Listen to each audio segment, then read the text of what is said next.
Assalamualaikum warahmatullahi wabarakatuh. Perkenalkan, nama saya Naila Karimatunisa, NIM 2418013. Saya akan sedikit menjelaskan tentang pendidikan seksual anak usia dini.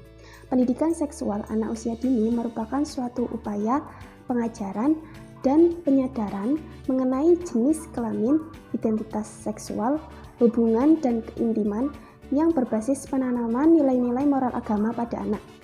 Pendidikan seksual ini sangat penting diberikan kepada anak pada sejak usia dini, karena dapat menghindarkan anak dari kejahatan dan pelecehan seksual. Pendidikan seksual anak usia dini ini diajarkan sesuai usia dan karakteristik dari anak usia dini, yang mana dapat diajarkan dengan mengenalkan jenis kelamin, lalu toilet training, membuka dan memakai pakaian sendiri, mengenalkan anggota tubuh sesuai jenis kelamin, mengenalkan rasa malu kepada anak, lalu menutup aurat, diajarkan pula batasan-batasan yang boleh disentuh dan tidak boleh disentuh oleh orang lain. Pendidikan seksual tidak hanya diajarkan pada anak normal pada umumnya, namun juga diajarkan pada anak berkebutuhan khusus, yang mana anak berkebutuhan khusus ini merupakan anak istimewa yang memiliki kondisi berbeda dengan anak normal.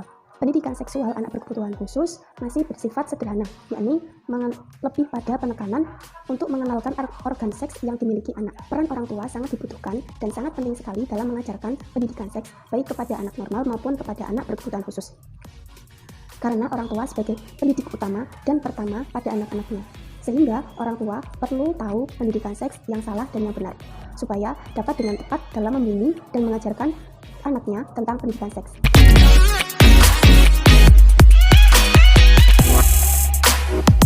Saya di sini ingin bertanya, apakah di TK White Hashim ini diajarkan tentang pendidikan seks baik di kelas A maupun kelas B? Ya, untuk di TK White Hashim kami sudah mengajarkan pendidikan seks sejak usia dini, yaitu sejak usia kelas A dan kelas B. Nah, apakah ada perbedaan dalam mengajarkan pendidikan seks di TK kelas A maupun kelas B? Kalau perbedaan secara ini sih tidak ada ya, jadi untuk strateginya, kemudian metodenya itu sama, hanya perbedaannya itu kalau di kelas A pembahasannya lebih sederhana karena sesuai kemampuannya, kalau di kelas B lebih detail lagi karena memang sesuai tahapan usia anak. Gitu.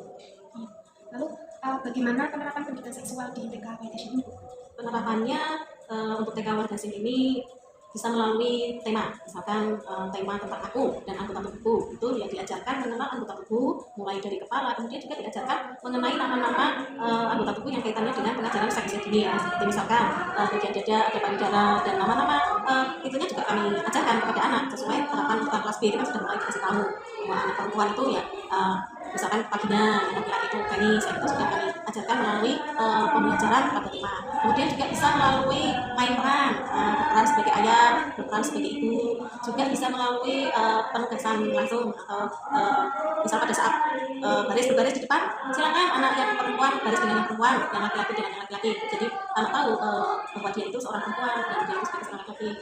Intinya ya kayak semacam di tema itu ada tema kebutuhanku, diajarkan juga mengenai pakaian antara pakaian laki-laki dan perempuan kan berbeda.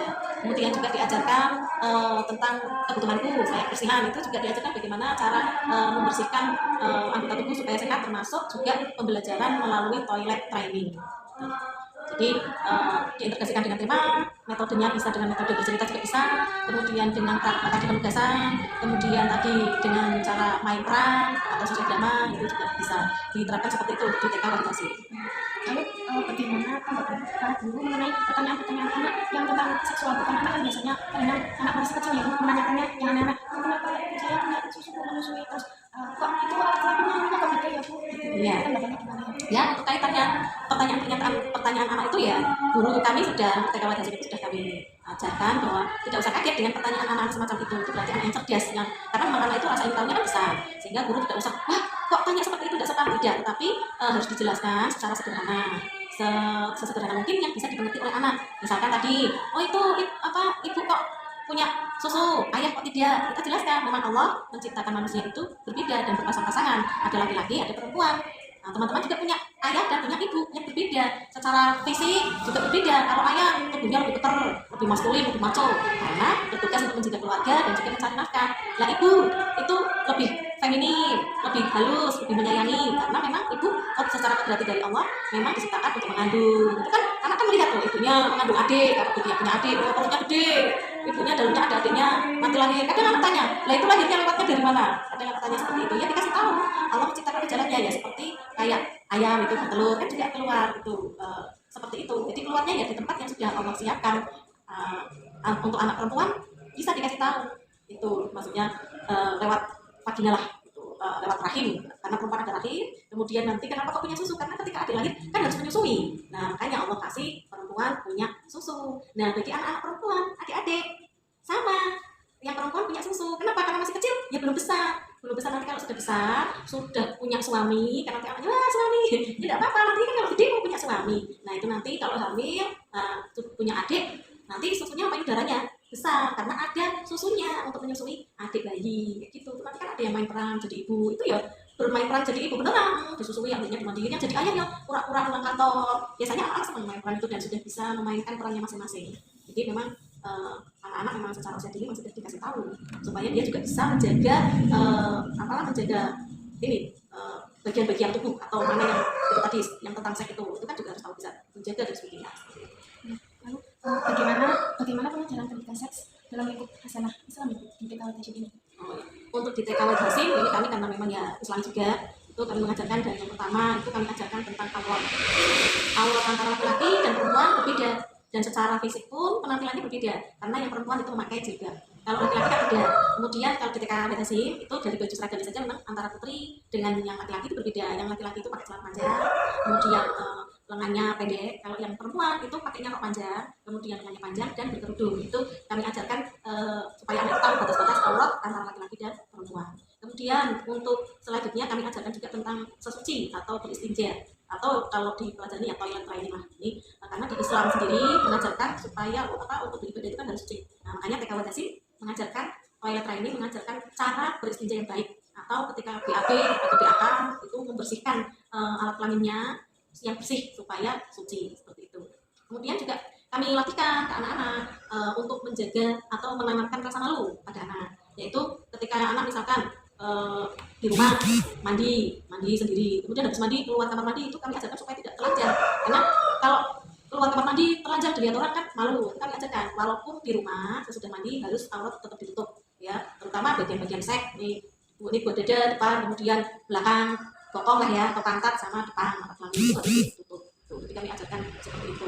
Juga kami ajarkan juga kepada anak ada beberapa waktu yang mau ke kamar orang tua itu harus minta izin. Misalkan ketika habis sholat subuh itu, ini kami bersama dengan orang tua itu kalau anak sudah mulai usianya besar gitu ya, usia kelompok B yang sudah mau ke SD, itu kan usianya sudah mulai hampir 6-7 tahun. Itu kalau bisa tidurnya itu dipisah. Kalau memang punya adik atau kakak yang tidak sejenis kelamin, maksudnya yang misalkan kakaknya perempuan, adiknya kalau laki-laki, kakaknya udah besar nih. Nah ini kalau bisa dipisah supaya itu tahu laki-laki sama perempuan kalau tidur yang udah mulai dewasa itu bisa. Dan juga supaya anak itu tahu juga tadi waktu tidak izin untuk ke kamar orang tuanya. Jadi kan anaknya sudah bisa nih biar anak itu latihan mandiri. Itu kalau mau ke kamar orang tua, kami sampaikan juga kepada orang tua, anak dilatih minta izin ketika waktu dalam 3 waktu nih. Pertama waktu sesudah sholat subuh, itu kalau mau ke kamar orang tua tidak boleh langsung buka pintu dulu enggak, tapi harus tutup pintu dulu.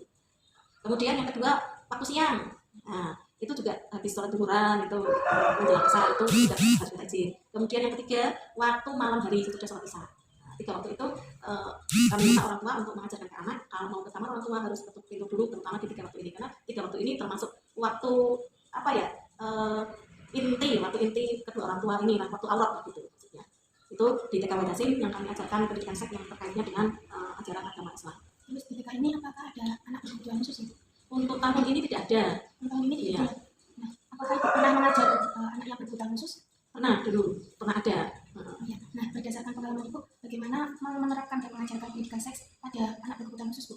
Iya. Berdasarkan pengalaman saya ya sebenarnya anak berkebutuhan khusus ini kan macam-macam ya. Yang saya pernah temukan, maksudnya pernah saya tangani itu kebutuhan khusus tunawisara.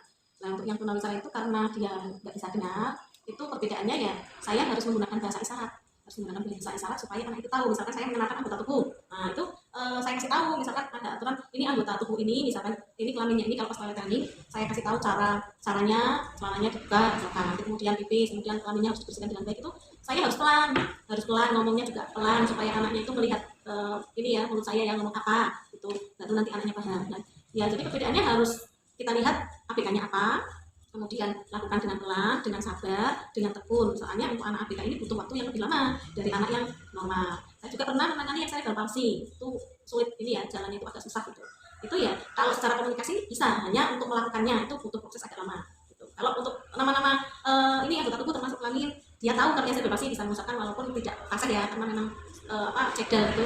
Nah kemudian dia juga mengalami kesulitan ini, nah itu saya ajarkan keterampilan untuk toilet trainingnya membersihkan sendiri, saya ajarkan. Kemudian saya juga mengajarkan untuk yang tadi tidak bisa mengelin sendiri, saya ajarkan untuk bagian-bagian kelamin tertentu, anak harus tahu siapa saja yang boleh memegang. Karena kalau yang tadi ini memang harus butuh bantuan dalam membersihkannya ya. Jadi kan dikasih tahu siapa saja yang boleh pegang-pegang gitu. Misalkan kok ayah, ibu, kakek, nenek, orang yang terdekat, dokter gitu boleh. Tapi kalau ada orang lain yang tidak dikenal kok meraba-raba atau apa, saya sarankan adalah untuk pria minta tolong. Jadi saya sesuaikan dengan ABK-nya. Yang saya pernah pengalaman ya itu dua tadi, tunarungu sama yang cerebral. Lalu apakah di sini wali muridnya itu mengerti dan memahami pendidikan seksual itu? Ada yang tahu, ada yang belum. Iya. Setengah-setengah ya? Iya, sekitar 50% ya ada yang tahu dan belum. Nah itu kan ada yang belum tahu, ada yang sudah tahu. Nah yang belum tahu itu apa upaya yang dilakukan guru untuk mengajarkan pendidikan seks kepada wali murid? Upaya kami sekolah supaya orang tua juga mendukung program kami, diantaranya tentang pendidikan seks juga, itu kami mengadakan parenting. Dulunya sebelum ada pandemi itu kami adakan parenting setiap bulan. Tapi karena pandemi seperti ini, kami tahun ini itu baru mengadakan 3 kali, sehingga memang agak waktunya itu terbatas ya. Itu usaha kami komunikasikan lewat kadang lewat ini WA group, Facebook biasanya lewat WA group. Kemudian kami informasikan tentang cara toilet training, cara mengajarkan tentang misalkan kekerasan seksual, karena ada berita-berita merebak ada kekerasan seksual untuk anak yang kemarin di televisi itu ada anak yang disetubuhi dan sebagainya. Itu kan kami harus menyampaikan juga ke orang tua supaya anaknya tidak terjadi hal yang sama. Itu kami share kalau ada info-info itu kan di Facebook, di WA kayak gitu. Ya, sekarang alhamdulillah sih sudah zamannya sudah mulai terbuka ya komunikasinya. Jadi seperti itu. Lalu apakah para orang tua atau wali murid di sini itu juga mengetahui tentang pendidikan seks yang salah dan benar ya? Ya, ketika diadakan parenting ya akhirnya orang tua jadi tahu. Oh ternyata saya itu dulu mengajarkannya salah, karena kebanyakan orang Jawa itu kan masih memegang erat sopan santun, kalau ngomong itu yo kudune sing sopan. Nah, menurut pemahaman orang tua itu kalau ngomong masalah seks gitu ya, apalagi ngomong nama alat kelamin laki-laki perempuan itu kayaknya tabu, nggak sopan, sehingga kadang orang tua itu menyebutnya dengan bahasa lain, tidak disebutkan nama aslinya. Misalkan kan saru, jadi kan saru nek ngarani kuwi gitu kan. Tapi ternyata kan memang harus diajarkan sejak usia dini bahwa alat kelamin laki-laki yang namanya apa harus kita sebutkan, bahasa Indonesianya harus kita sebutkan, bahasa Jawanya juga harus kita sebutkan. Bukan berarti itu jorok, tapi memang itu bahasa yang ada di sini gitu. Karena kan kadang mau pipis aja, mau sing ketoke saru lah ngomong pipis diganti.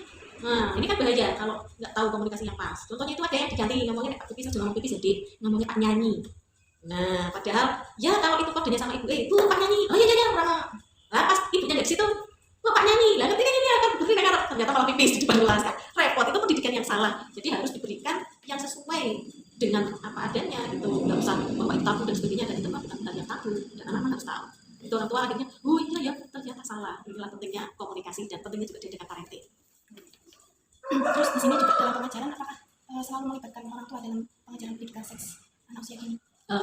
Ya pasti melibatkan orang tua, karena pembelajaran yang ada di sini, misalkan ada toilet training, ada pembelajaran tadi yang bisa dikerjakan di rumah, itu kami sampaikan kepada orang tua bahwa nanti di rumah pembelajaran yang ada di sekolah dilanjutkan di rumah. Jadi guru-gurunya akan menyampaikan nanti di rumah diajak gimana ya gitu. Karena kalau hanya di sekolahan ya sebentar sih ya, hanya 2 jam 3 jam maksimal. Anak-anak lebih lama di rumah, sehingga kami tetap menjalin komunikasi dan bekerja sama dengan orang tua. Saran atau masukan yang dapat saya berikan yaitu yang pertama, lebih ditekankan dalam memberikan pengetahuan kepada wali murid atau orang tua agar dapat menanamkan pendidikan seks yang benar dan menjelaskan secara sederhana dan pelan-pelan terhadap anak tentang pendidikan seks.